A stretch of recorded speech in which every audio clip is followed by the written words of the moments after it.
The future of European research and innovation is being shaped in Brussels. Here are a few key messages that some young scientists shared with us during our 2018 SwissCore annual event. So I think it's really important that we keep in mind that nowadays universities play a role not only in generating knowledge through research, but also educate the new generation and promote innovation that sustains economic growth.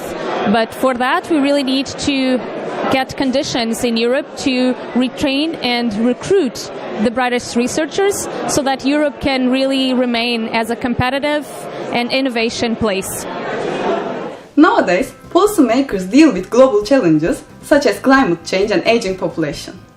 Therefore, to deliver real impact on the issues that will define our collective future, we should translate research policy perspectives into policy recommendations. To this end, first, we should train researchers on how to communicate their research clearly, confidently and effectively. And second, we should motivate them through recognition of their non-academic research communication activities. The future of our precious planet Earth is at stake. Thus, in order to move towards a sustainable planet, we need to act at global level now. The world has agreed on a concept that we should have economies that are prosperous, fair, and environmentally sustainable. Those are big political and social challenges, but they are also scientific and technological challenges. We have agreed global goals. The international community, the European Commission, the National Science Foundation, the scientific academies around the world should both take heart from these global agreements, but step up and move towards their successful implementation. And to do that by doing something that scientists do extremely well, and that is cooperate across national and across regional boundaries. Coming back to the scientists, let's hear what they had to say. Clinicians and engineers have been working for 50 years now to try to develop an artificial heart, and still they are struggling. But this is not only because of technical challenges, but also because it is very tough to work in an interdisciplinary field.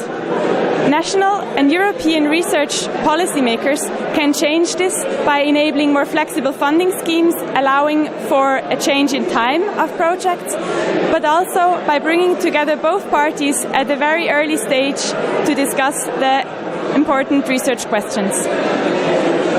Ecosystems are healthy when they host many species that interact a lot. Scientists are just the same. They need to create interactions to keep their research environment healthy. Interactions between disciplines and data types, but also amongst themselves.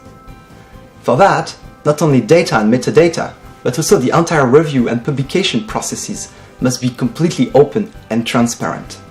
This is key for the challenges that are facing the deep ocean that I'm working with.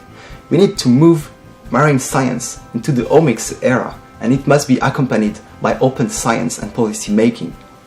So today we had young scientists telling policymakers how to fund science. This was a fantastic event, and this is a utopia of science when this happens. I'm so glad that I participated into this.